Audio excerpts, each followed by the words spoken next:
Good morning, Brandy Green here. Let's continue our little storytelling and journey into the understanding of what our reality actually is. I've kind of decided on this one, I'll do this little series where I do the storytelling, and on the other channel, the Brandy Green channel, I will do the more kind of hardcore scientific level.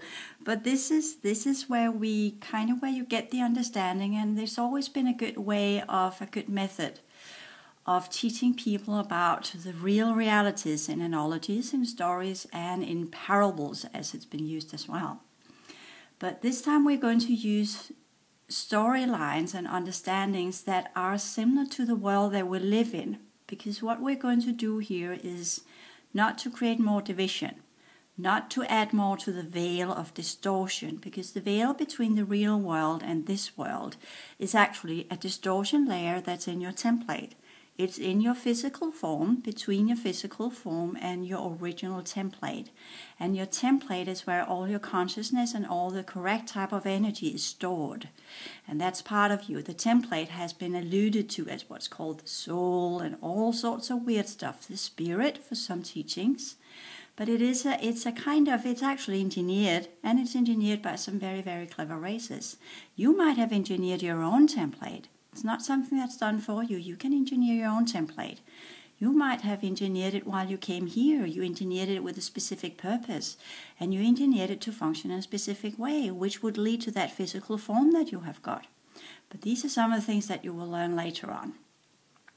So the first step, you have now been hired into the company. You have had the first talk to the recruiter, and the recruiter had looked at your resume, and you have investigated as much as possible, being up to speed with all of the different teachings that are out here. You know, all the sciences, all the old theosophical stuff, all the new age, everything. You've been so busy, you have been so much around, you've been studying and listening, and your head is full of all of these ideas, and it's literally so full that if you put just one little ounce of just another piece of information, that poor little brain of yours will burst, because it's so full of so much information, and you don't know what's the head or the tail of it, as we said in Denmark, and you are so confused. What is right? What is wrong? What is just another story? Is this how it is? And none of it applies to what you know, and you're confused, and you think to yourself, well, I might see more videos, I might listen to more, I might study more, and then you kind of think to yourself, isn't that not just as there is a good old story of the Zen master who has his student, and his student comes into the Zen master, and the Zen master is sitting there silently drinking his afternoon tea while he's watching the Himalaya mountains in all silence, very calm. And the student comes in all eager, all over the place, asking questions, spamming him with the teachings of others, and spamming, oh, do you know this? Do you know that? Have you seen that other guy telling this or that, whatever? The other teacher down the city, he's saying this and that, whatever. And the student is all over the place, and the Zen master just says to him, sit down. Please sit down and have a cup of tea and relax, breathe. The student sits down all eager, can barely sit still. And the Zen master takes a cup, and then he begins pouring the tea. And the student looks at the cup, and the Zen master keeps pouring the tea, and he pours and pours and pours. And the tea just flows all over the place. And the student says, why are you doing this? Why are you stop? That's a waste of tea. And then the Zen master looks at the student, and he says, well, it's really difficult to teach new stuff when the cup is already full. It will just flow over, and they will be of no use. Besides, there's another little rule that goes with this. When you kind of go into working with one master, you don't pull in the teachings of other masters. You don't compare, and you don't pull in the teachings of other masters. Because what's the point? No, you select your master, your teacher, and then you dedicate yourself to that teacher and these teachings, and you accept that this is how it is. And if you decide that that master is not who you want to work with, you let go of that master and you go to another master, but you don't bring in the teachings of the old master to the new master, because that's disrespectful. That's not respecting the one you're working with. Okay, enough with the Zen master. Let's go into the business. Let's go to the business. you have applied and you have been hired. And you come to work the first day and you're all nicely dressed up and you look sharp and you're ready and you have had a good night's sleep. You have begun your morning with your fruit meal or your raw vegetable meal with a little pancake only baked of, for instance, flour and water and salt, nothing else. You're pure and you come in and you are ready. You have done the preliminaries. You have taken the time to cleanse your physical form in the best way you can, so it's up to speed to be ready to engage in new type of energy. Because when you were in the conversation to get hired, it already said in the advertisement to get the job that when you get into the real company, the real world, the big earth company, you can't exploit other life forms. So that means there is no meat. And there are other ways of dealing with these kind of things. So these are some of the purifications that needs to be done. Needs to get ready for the job. It's a kind of, you have to do stuff to be hired in a specific way. So this is all in order. You got that one in check and you're taking good care of your body and you're not driving it to the ground because you know this physical form is the one that you're actually going to work through. So this is what you go into the company with. The moment you go through the doors of the company after being hired, it's kind of you go in through the doors, and when you enter in, you get the sensation, okay, I'm actually leaving something behind. I'm going into something unknown. I'm leaving something that I used to be accustomed to. I'm leaving something that I used to think was real. But I can actually see now that when I'm inside the company, that this world is perhaps more real. And the reason why it's more real is because it's more clear. There's some energy to it that makes it more real. How's that?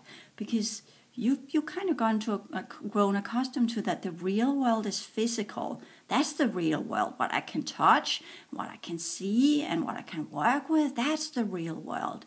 But here when you go into the company, you kind of get, No, actually, I think I've been a little bit deluded, a little bit too observant about the physical and the human world and what humans do and the human behaviors and the human needs and the human desires, sexuality, emotions, the loved ones, my family, my job, all the physical, tangible things, even though the emotion is not very tangible, they're still very physical because they relate to actions. Human emotions, they lead to actions, the way of thinking, way of perceiving reality. So they are very tangible because they determine how you perceive reality. So you kind of know, okay, that's interesting. And then you come in and you have, as any place where you begin in a company, you have the morning where you meet up in your department and you get some morning tea and coffee and a piece of fruit with your new leader and the co-workers that you're having, and you're having a little nice talk and you get introduced and you have your mentor, and your mentor will take you around in the company showing you the different departments and saying these ones you will probably only see in this show around, other times you will probably not see it because it's not really related to the work that you're supposed to do here. And then the mentor tells you, okay, you sit down and you have another cup of tea or a cup of coffee if you like, and you sit down and you have another little talk, and your mentor begins to explain to you that being hired into the company is even though that you've been hired because of a position and you are going to work in that position, but to get to that position there is going to be a lot of training. And you think to yourself, training? And then your mentor says, yes, when you begin here, it's a kind of, you begin as a trainee. You think to yourself, a trainee, but I have started already. I know all the works, all the ideologies, all the teachings from here and there and everywhere. Looking back in time, I've been studying and watching and learning all the clever people out there. And your mentor looks at you and says, yes. Well, all of that you will have to leave behind. And you think to yourself, why is that? You're curious and you get a little bit kind of, why do I have to leave that behind? Because that's important. I know this. I'm skilled. I'm a professional. I know a lot of stuff. Your mentor looks at you and says, you know what? That belongs to the sleeper worlds.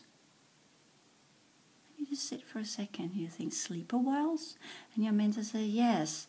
because all of that information you've got out there is put there to satisfy the human brain, the sleeper brain. It just needs a lot of information. Then it goes on its own, and it gets busy with all of this information, and in that a lot of energy is produced, which is then go down to the body and then goes into the cells, and in that prevents the body from activating its true level of knowledge. And you say, for a moment, you say, what?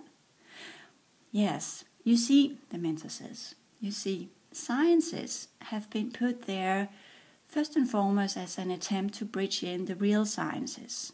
The real sciences are the real sciences that are happening in the enhanced human labs that are going on in the real world, which is part of our department here. You will get to know these later on. The real sciences are not what you are learning out there. That's a kind of experimentation. The real sciences are working in here with energy and different types of consciousness and different types of what can be seeded into the sleeper world. Well, the mentor says perhaps we should not call it the sleeper world, but let's call it the outer worlds then, the manifested world.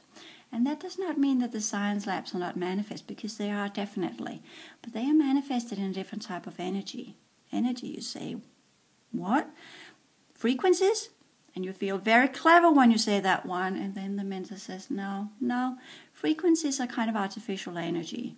It's actually a little grey invention. It's put in there. It's kind of put in there to bridge in between some of their android forms and some of the more type of insectoid genetics they were using that are very prone and respond very well to frequencies. Insects are very easily to manipulate with magnets or electromagnetic waves. And you think, so you're saying that electromagnetic energy has been inserted into our reality, the outer realities, as a control mechanism. Yes, that's part of it. It's also part of what you could call a kind of residual energy. When the real energy kind of loses genetics, that means consciousness, not able to link up to consciousness, it grows into frequencies. So the attempts from the real science labs of the enhanced humans, that means us in this real reality, outside your physical reality, which has a different type of energy setting to it. Some of it is real, some of it is electromagnetic, most of it is actually distortions today, and that's why we call it a sleeper world, because people are going around in a daydream. They're sleeping. You know the old saying that people are caught in Maya or illusion? These are some of the old teachings you studied. Yeah, I remember that one, you say to yourself. That's right, I just totally forgot it. And then the mentor says, yes, so we have, of course, tried to get people out of their sleeping state. And some of the ways that are doing this are trying to implement new types of sciences. But of course, the other departments are doing the same thing. And not all science is actually put there to benefit and rise up the energies. That means the real energies that are able to link up to consciousness, the real energies of the real worlds outside the manifested worlds, going into the real manifested worlds. And you think to yourself, oh, this is very difficult. What's the difference between the sleeper manifested world and the real worlds? And there your mentor, yes, says to you, yes, this is why you need training, because you need to unlearn everything you have already learned. You have to learn that whatever have been put in there, whatever you've been accustomed to was the real teachings, the real sciences, defining who and what you are, have been put there either as an attempt to try and bridge you into the real awareness of what life actually is, the real company, which is what you're being part of now, or has been put there to ensure that you are just walking around in your drowsy, sleepy state and not understanding a thing. That's why there's so much information out there. You just get your head filled up with all of this stuff and you just create more and more distortions. Distortions, you say? Yes, distortions. Distortions are, I think I mentioned it just a little while back, but distortions are it's a kind of energy buffer that kind of grows between your human form and the way your human fields are working, your emotions and your mind and your physical form, the energy fields, these three levels of you produce, and your real consciousness level. That's distortions. And all of the things that have been put out there in the sleeper world has been put there deliberately. So people are sleeping at night and people are sleeping a day.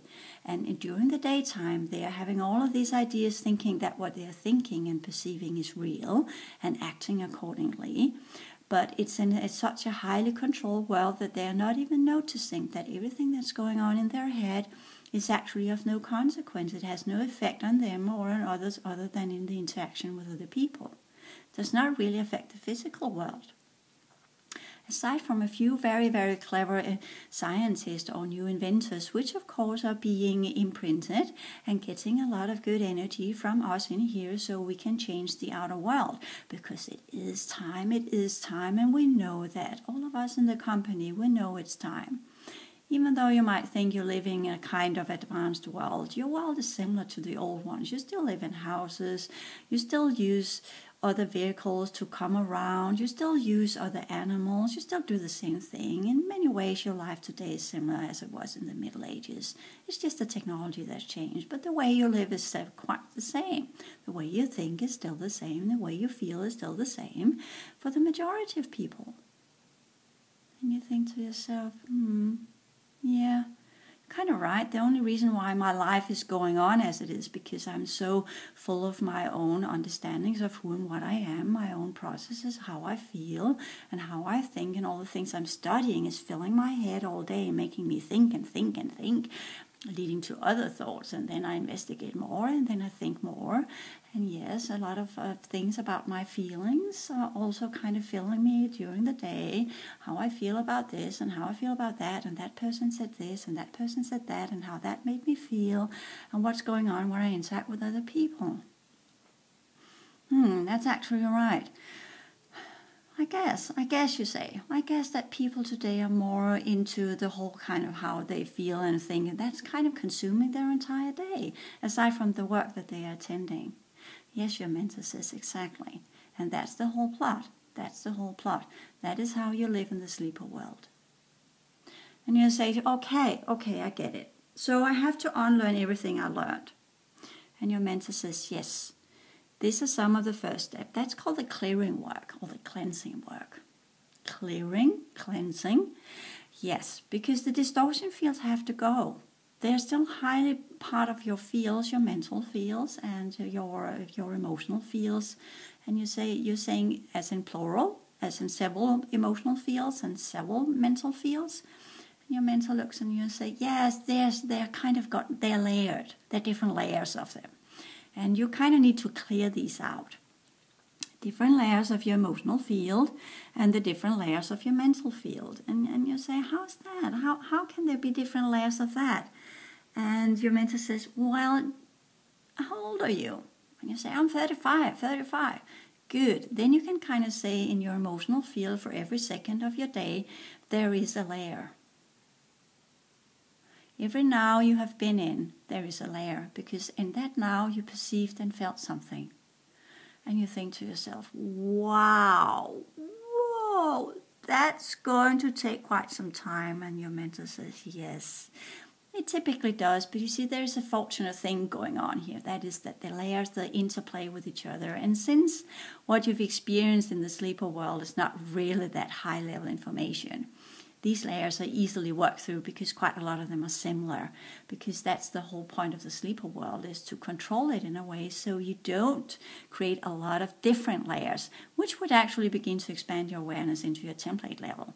So it's kept in the same kind of context of this is what human emotions are and this is what mental thinking is. Human thinking being highly controlled into only keeping it very narrowed and limited so that these fields are not unfolding into all sorts of weird thinking and processes that would actually bridge into the template level, because that's how the original consciousness works. But we're monitoring this. The mentor says we are taking good care of this. It's a matter of some people are to wake up in their own pace. Other people have chose, due to their template setting, not to wake up at all. And these are part of the sleeper worlds, and that's why you are out there. You might have at some point decided that you didn't want to wake up, but now you've chosen differently. So now you're in the business and you're in the company and you're beginning the cleansing work. And you say to yourself, okay, I'm a trainee. Okay, then I'll study, then I'll read, then I'll more videos, then I'll do this, then I'll look into the old masters, the ascended masters, and I will look into some of these teachings and all the new stuff that's there about how to develop my consciousness. And you get all eager and you get up and yeah, I'll do this, I'll do that, like the eager student and the Zen master. And your mentor says, oh, whoa, whoa, whoa, whoa, whoa, whoa, whoa, stand down, back off. This is not how we do it. When you become a trainee, one of the first things you need to learn when you are in the company is to listen. And it is to keep your mind steady. And it is to keep your emotions balanced. Not going off like that. And secondly, this information you cannot find anywhere out there. You cannot search it up. You cannot investigate it from other teachers. You cannot in any ways use anything that others will teach you. Not even you say. Not even you, mentor. No, the mentor says, not even me. This is you rediscovering your own knowledge. This is you rediscovering your own inner teachings. This is you rediscovering what your template holds, what its potentials are, what its capacity is, what knowledge you have gained in other systems, and one before you came here. This is you reawakening to who you truly are, and that means you in all of what you are. You are everything already. This physical form and this personality you've got now, everything you are is an expression of your template. It's there, right there, in every little tiny bit of you. The only reason why you do not know it is because of the distortion layer. All of your false belief systems, all of your emotions, all of the way you have processed reality up until now, the way you have sensed energy, or not sensed energy at all. And that is why the beginning point of all new learning is to learn to sense energy, because the energy is the way shower. That's the first step to perceive reality in the correct way. Sensing energy. How it does to you. How does your body respond to energy?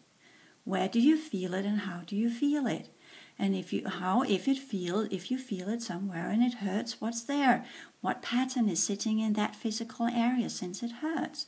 What needs to be cleansed out? What do you need to remove from that area? What is sitting there, clogging that area so you can't perceive the energy correctly? Or you do perceive it, but it hurts because something is sitting there and gets annoyed by it. Something, you say? Something?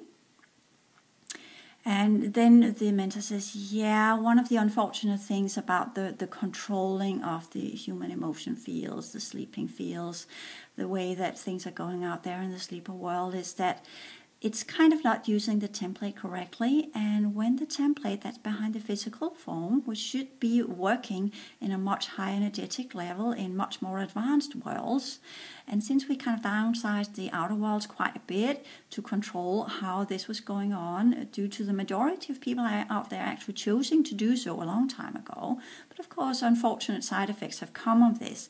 And one of them is that the downsizing of the template and the way of controlling it in that specific way kind of creates what we could call parasites, energetic parasites, not physical, but energetic. And it kind of creates pollution in the air as well, and it kind of goes in and creates a lot of debris and also what we call the distortions. The distortions in the physical form and in the emotional fields and in the mental fields as both energy patterns of how you think and feel, which is the downsized part where you only get the information that is needed to keep these fields in a kind of steady state, so to speak. But because the template is not getting what it really needs to express itself, it begins to create some kind of weird creatures. And some of these creatures are there where you're supposed to sense energy. And then you say, oh, what is all of this about? Seriously, have you thought that one through? You say to the mentor. Has the company, the science department thought this through? And then the mentor looks at you and say, well, To some degree, yes. To some degree, no. But this is all internal policy and politics, and the whole kind of some things that think it's working well, and others are thinking it's not working so well. So we're having a little bit of internal debate on that one, but we are working to solve it.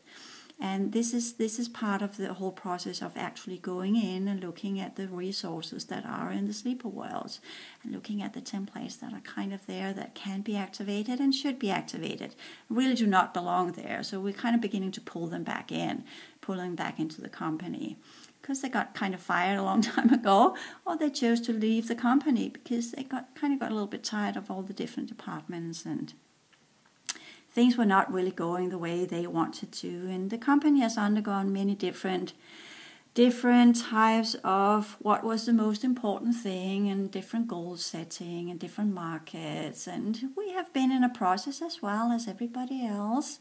All systems have their own learning processes, and the company is in a learning process as well. And one of the things that we are facing now are some of the mistakes we've done, and we're trying to correct that, and at the same time getting ready for some of the new markets that are coming our way, which we have seen due to the other systems and their changes. And then you say, okay, so this is a matter of me getting prepped and getting ready for an expanded awareness into other systems and other markets and other companies and other parallel realities. And the mentor says, yes, exactly. And for that, you can't use anything you have learned so far. Have to get back to your original knowledge, and that is the one that's within you, and that's the clearing work. The clearing work are getting to work with your template knowledge. That's your consciousness, the real one. And to be able to do so, you have to change your heart.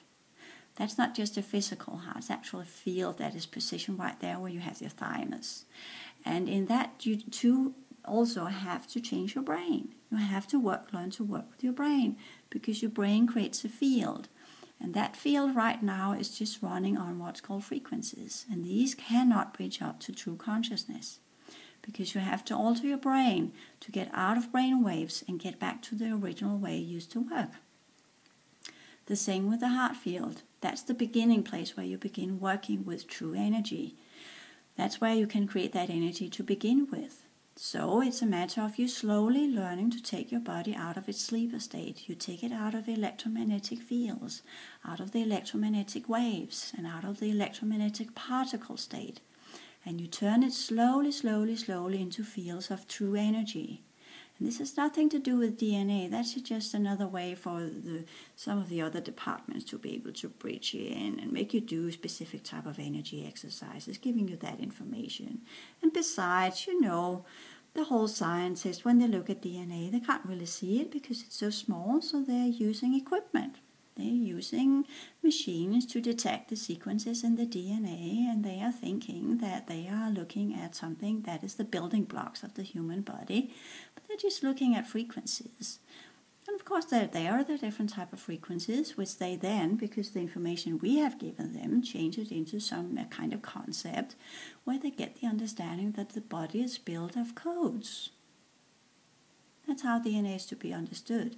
Not because they're little items, you kind of look like little helix with little stuff in. That's just frequencies. These are just kind of codes or sequences of electromagnetic energy they're reading and interpreting in the way that they call DNA and building blocks and elements. The true fact is that it's just a matter of beginning to teach people to think in codes. The physical form is composed of codes. So that's what you need to understand, but not just four. That's too simple. That's just the gray. The gray use the four-letter sequences because that's what their Android form is built of. No. It's much more complicated than that. It's much more intrinsic. These code sequences are much more dynamic and much more complicated. But it was a beginning point so people can understand this, and in this, scientists can begin to learn to work with codes. As well as we've got codes inside computers, the binary code. And we got codes all over the place. The HTML coding in computers is teaching people to work with the code understanding. That reality is composed of codes. And you think to yourself, okay, so my fields are composed of codes. Exactly. And that is the first step in all of this work, to understand that. And that energy you're working with can be changed, can be altered and it can be transformed once it's purified of its current settings. And these settings are determined about in the way you think and the way you feel. You say to yourself, okay, so how I think and how I feel determines how my code unfolds into a physical manifest form and reality. Exactly. That's why we put so much effort into the whole computer language since the 80s. That's interesting. So if I learn to work with the codes and my feels, then I will learn to change the energy of my way of feeling things and thinking about things, and in that being able to upgrade my fields, my emotional field and my mental field, to be able to link up to my template, and in that begin creating energy into this physical form, restoring it into its original energetic composition. Exactly. Now you're getting it. Now you're getting it. And to get there, the mentor says, you have to get rid of the distortions, because the distortions are clogging your energetic fields, and in that they are keeping your electromagnetic self-perception of who and what you are in a specific state. So to alter who and what you are emotionally and mentally, you have to begin working with releasing everything you have learned so far, everything you think you are, everything you think and feel is right for you. Your human emotions have to go and transform this back to pure energy, where you use your heart and you use what you usually see as your emotions as energy sensing. And then you need to cleanse your brain, so your brain begins working with the correct type of energy, and it's a kind of golden white energy that needs to spark in your entire brain, using your full brain. And it's nothing about left and right hemisphere here, because that's teachings, again, being put in to try to teach people how to work with the brain as a kind of compartmentalized thing, that you could work with different departments in your brain. There were different kind of areas where there were different kind of functions. That's also just been put in to make people understand, I can actually work with my brain. And then we also put in the teachings that you understood that, well, if you kind of lose half of your brain, whatever's there will be pushed into the other half, and the other half of the brain will take up all the things that were supposed to be in the other half of the brain, because the brain is literally made out of little types of different energy forms that can be changed if you focus on it. So the sciences that we're put in there, which is of course being highly misunderstood, is that people think, I'm getting these sciences because then that's what reality is, because people are not really thinking the right way of thinking, but they are kind of just adapting and just saying, okay, this is what science says, so this is what is real. And that's probably due to our strong control of the scientific minds. They're not very eager to think on their own. They're a little bit like parrots. They just get this information and then you just adapt it, and then they say, okay, this is the truth. But they know it's not. They know it's just a theory. It's just a theory. The idea is that you can work with your brain. You can adapt your brain. You can change your brain. And in that, you change your spine and you change your central nervous system. And when you do that, you also change the way you feel. So if the brain is full of all sorts of concepts of that the body is just nuts and bolts, you can't sense energy. So the beginning is to teach yourself, of course I can sense energy because I'm an energetic being. And my reality is composed of energy. And energy interfere with each other on different levels of settings. And this is why you typically call it frequencies, because that's what you've been taught. But the fact is a different type of vibration, different type of energy, which you can look at as in colors, but that's still frequencies. No, the different type of energy in our reality is created of different types of information packages. So information and energy goes hand in hand. And that means that when you learn to observe energy, you also read the information in the energy. And that is where you need to adjust your brain, and that's why you can't use anything you've learned so far. Plus, when you begin doing this energy sensing, most of what you actually will get is distortions. Your brain will create all sorts of weird images, kind of like having a dream in an awakened state, the mentor says. So there's a lot of learning to be done here. What is real and what's distortions?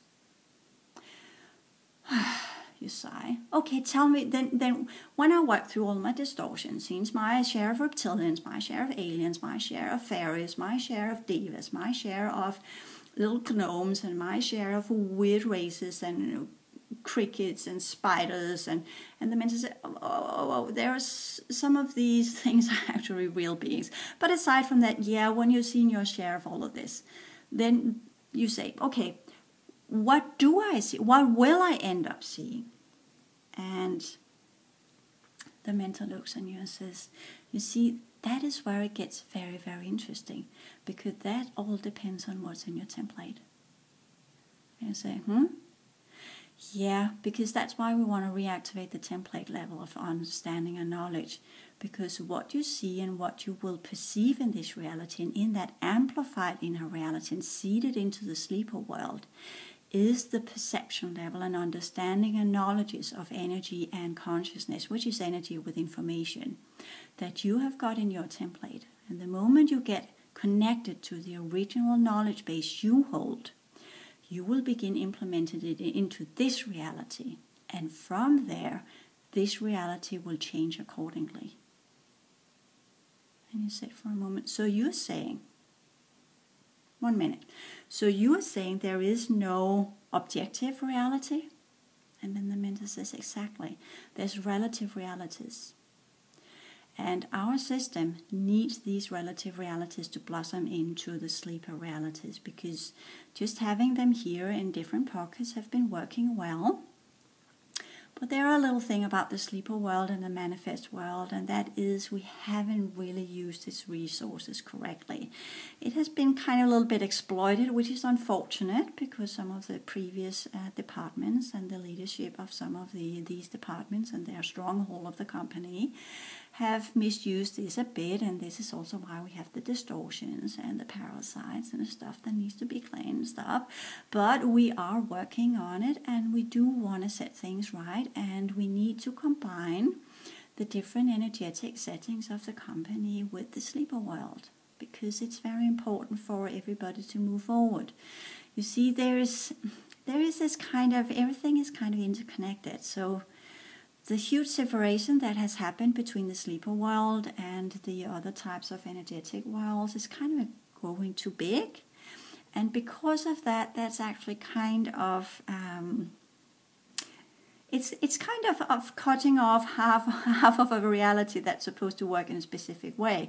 And when that doesn't work, it affects all of the other realities. So that's why we are beginning to change our politics and beginning to invite more people into the company, and taking the templates that can begin to work in the correct way in the sleeper world to make them do so, sparking up like little light towers here and there, and in that beginning to bridge back into the outer world, which was supposed to be part of our world as well. There's not supposed to be this big division between the two types of worlds, the outer and the inner. Not that the inner is spiritual and we're floating around, which you can clearly see because you're sitting here, physical. In this room, you're on a chair, and there are lights and there are lamps, and you have coffee. You say, yeah, but that's the same as the outer reality. Your mentor says, no, because the moment you enter into these doors, the energy actually shifts, and you go up in a higher vibrational state. But it's still manifest and still physical. It's just a different type of energy that allows you to interplay with it in a different way. Oh, like quantum. You say, like quantum scientists. No. The mentor says, no. That's kid stuff. But that's again seeding in the possibility that the human mind can interact with energy. That's why the quantum layers came in. Okay, so that was just to teach people that they can actually affect energy. Exactly. So that's the real energy setting, where when you have got your template knowledge back into your physical form, bridged it in back into your brain, you learn to use your knowledge, your inner knowledge, the right knowledge, the higher scientific levels that you have got with the real genetics, and everywhere you've been and all the knowledge you have gained in other systems with other human races, living on Orion or Sirius or Pleiades or wherever you've been, all of that holds a high specific scientific level of knowledge. And that knowledge is what we want to explore and develop in you. And that's why you need to clear out the distortion layers. And that is why you need to learn to understand that that knowledge, when that begins to bridge back into the physical form, You will change the energies of your physical form and the way you see reality. And from that, you will begin to interact physically with this reality in the sleeper world as well, from that level of perception, which will open up to cascades of new types of energy, which will then flow into the outer worlds as well. And that's the infusion we need. That's why we need all of you to wake up and begin working with your inner knowledge and your template settings. Okay, you think and say, okay, let's go to work then. Let's undo what I've learned. Let's clear me out. Let's get me up to speed. Let's take me through the different departments one by one and teach me what I need to know. And there the mentor says, yes, you're actually not going to be taught anything. All you're going to be taught is everything that you're doing wrong. You say, what? And the mentor says, yes, this is the hard part. Because when you begin doing this, it's going to be kind of learning that everything you do is kind of not the right way to do it. And you say, oh no, I hate that. I hate that. It makes me feel less. It makes me feel stupid. I've done so much to make me feel good. That's why I studied so much. And this is where the mentor says, yes, I know the dehumanization, so to speak, getting rid of your human sides and working with your personality structure, developing it into be a strong personality that can handle chaos and changes and different types of energies and realities and things that are not tangible are not so easy. And it's not for the ones that kind of have a weak personality structure. So this is part of the work as well. Learning to see yourself in a light where you don't get too harsh on yourself, but at the same time know that everything you are is not really working well inside the company. Okay then, I'm ready for personality changes too then, you say. Oh, I'm in, I'll do it. I won't like it, but I'll do it. It will annoy me, I know that. It will get me pissed sometimes, and it will hit my ego a lot of times, and I won't like it, I know it. I know myself enough to know that I kind of got pride and don't really want to be told all the time that I'm wrong, and I know it. And the mentor says, yes. But it's not a matter of when we say this is not correct, it's not a matter of you being totally wrong, it's just a matter of making you see that this is not a productive way of thinking and feeling, because that does not link you up to energy. So that's part of it, the dehumanization, meaning that you have to shed off your human uniform, your human ways of thinking and human ways of feeling, and adapt this, your personality that has kind of been in the comfort zone of these belief systems and the way of feeling, into a new way of understanding energy and perceiving energy and the information energy holds, and in that adapt your personality to be strong in these different types of information settings. And this is where some of the programs come in that we're running in the company.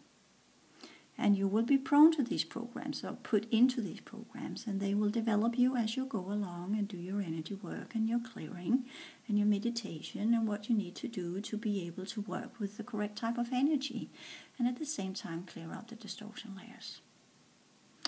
So are you ready to begin?